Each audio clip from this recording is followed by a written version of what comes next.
Բարև ընկերներ, Նիկոլ Փաշինյանի կառավարությունը հերթական ճոխ գնումն է արել հանրապետական նախկին падգամավորի որդու ընկերությունից։ Շնորհակալ եմ աջակցության եւ վստահության համար։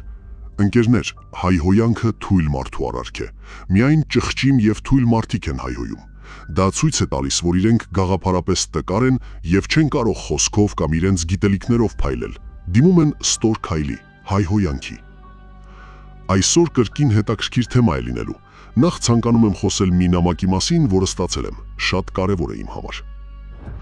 Ուրեմն նամակ եմ ստացել Արցախի մեր հայրենակիցներից մեկից, ով տեղեկացրել է, որ Թորան եւ Հարսի հետ նստել է ավտոբուս, մեկ քարտով վճարել են 2 անգամ, ապա ինչ-որ քաղաքապետարանի աշխատակից բարձրացել է ավտոբուս եւ սկսել ստուգել, ապա ըստ նամակի վիրավորել, ապա 15,000 դրամով տուգանել է մեր հայրենակցին, ով նաեւ թոշակառու է։ Բարև ձեզ, պարոն Տիգրան Ավինյան, արդյոք բարոյական է նման պահելաձևը, չեք ամաչում, որ ձեր աշխատակիցները մեր արցախցի հայրենակիցներին նման կերպով տուգանում են։ Պատկերացնենք անգամ չի վճարել, չէ որ տարեցկին է, հարգանք մեծերի հանդեպ, կամ դրան նմանվող որևէ բան չկա ձեր մեջ։ Ես քո փոխարեն լինեի, կգտնեի ում մասին է խոսքը, եւ ես ինքս այդ տուգանքը կվճարեի, չէ որ հենց մեր հարկերից եք միլիոններ ստանում։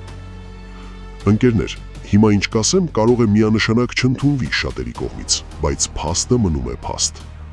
Մեր հայրենակիցներից շատերը վատ են վերաբերվում մեր Արցախից բռնի տեղահանված մեր հայրենակիցներին, անգամ որոշները այդ ամենում մեղադրում են երկրի նախկին ղեկավարներին։ Սակայն մի պահ պատկերացրեք, որ դուք եք իրենց տեղում,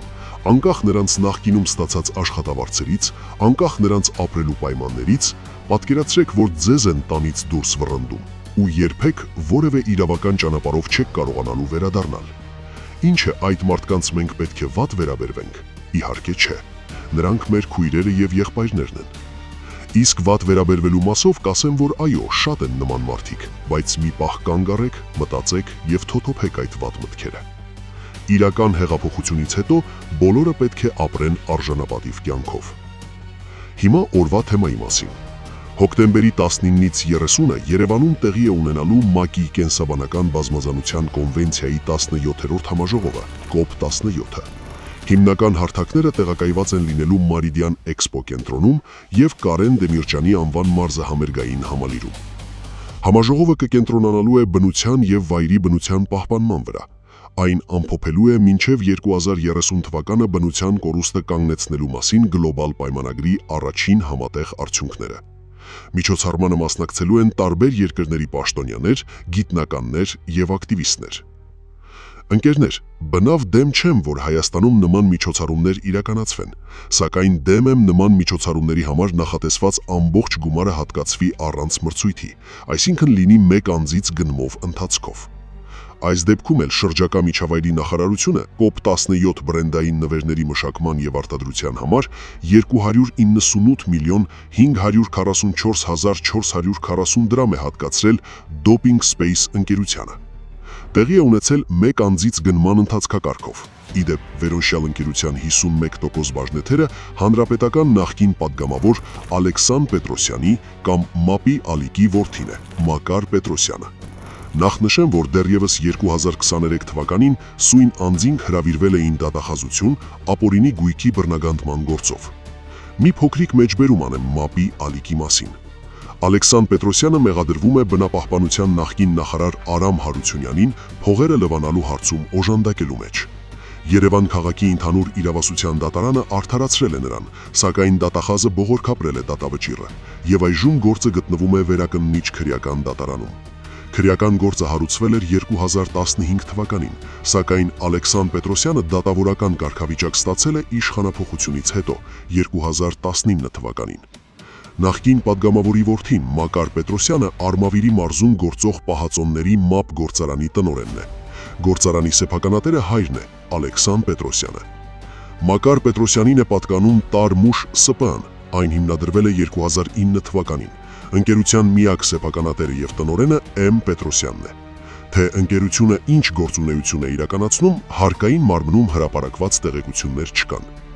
ՄԱՊ Լուդին ՍՊ-ի 50%-ը եւս Մակար Պետրոսյանինն է։ Ընկերությունը ստեղծվել է 2020 թվականին, Ընկերության մնացած 50%-ը հավասարաչափ պատկանում է ռուսաստանացի հայ գործարարների Արտուր Վարժապետյանի և Արմեն Շախազիցյանի։ ՄԱՊ Լուդին ՍՊ-ի գործունեության տեսակը մանրածախ է։ Նշենք, որ 2020 թվականի հուլիսի սկզբին ռուսաստանյան Լուդինգ ընկերությունների խմբումն է հայտարարել ՄԱՊ ԲԲ-ի հետ ռազմավարական գործարքի կնքման մասին։ Այվազովսկի ապրանքանիշը գործընկերներին պատկանում է 50-50 համամասնությամբ։ 2023 թվականի հուլիսի 4-ին էլ ստեղծվել է Doping Space ՍՊԱ-ն, որի 51%-ի սեփականատերը Մակար Պետրոսյանն է։ Ընկերներ, իդեպ սա այն նույն ընկերությունն է, որին էր փոխանցվել $6 միլիոն, որպեսզի կազմակերպվեր Snoop Dogg-ի համերգը։ Իսկ դուք հիշում եք այդ համերգը, ինչ ճոխ էին կազմակերպել։ Այնքան ճոխ, որ անգամ րեպերը տեսնելով ճոխությունը ուշքանցեղ եղավ ու չկավ։ Իսկ ավելի լուրջ, ապա նման միջոցառումը պրավալ տված ընկերությունը ինչպես կարող է COP17 միջոցառումը կազմակերպել։ Իդեպ ընկերներ, այդ միջոցառման համար ՄԱՊ-ի Ալիկի որդու ընկերության հետ շրջակա միջավայրի նախարարությունը 2023 թվականին կնքել է թվով 7 պայմանագիր, ընդհանուր 3 միլիարդ 368 միլիոն 310 միլիոն 169 հազար դրամ արժեքով, կամ շուրջ 9.23 միլիոն $։ Փաստորեն դուրս է գալիս, որ մեր կառավարությունը իդեմս Նիկոլ Փաշինյանի սիրում է մեկ անձից գնման ընթացքակարգով պայմանագիր կապել մի անձի ընկերության հետ, ով անցնում է ապօրինի գույքի գործով։ Ընկերներ, բոլոր փաստաթղթերը տեղադրում եմ իմ տելեգրամյան ալիքում։ Snoop Dogg-ի $6 միլիոն վերջը ուր կորավ, արդյոք Մակար Պետրոսյանի ընկերությունը հետ վերադարձրել է, թե ոչ։ Հետևությունները թողնում եմ ձեզ։ Հարգանքով, ձեր հայը։ Շատերդ եք լսել ասացվածքը, որ եթե ուզում ես մարդուն կերակրել, ոչ թե նրան ձուկ տուր, այլ նրան սովորացրու ձուկ բռնել։ Ըստ էության մենք այս ասացվածքի առաջարկած տրամաբանությամբ ենք առաջնորդվել Հայաստանի Հանրապետությունում ապօրինի գույքի վերադարձի համակարգը ներդնելիս, որը վերաբերվում է, հիշեցնեմ, ապօրինի կերպով սեփականաշնորհված եւ կոռուպցիոն միջոցներով ձեռք բերված գույքերին եւ օրենքով նախատեսված այլ դեպքերի։ Շատ կարևոր է արձանագրել, որ այս համակարգը այլևս ներդրված է Հայաստանի Հանրապետությունում եւ աշխատում է հաջողությամբ։ Ես առիթ ունեցել եմ ներկայացնելու այն գույքերը, որոնք արդեն իսկ վերադարձվել են Հայաստանի Հանրապետությանը, ընդ որում օրենսդրական տարբեր մեխանիզմների գործադրմամբ, եւ ուզում եմ այս համատեքստում երկու բան արձանագրել։ Առաջինը ապօրինի գույքի վերադարձի եւ ընդհանրապես պետական շահի եւ համայնքային շահի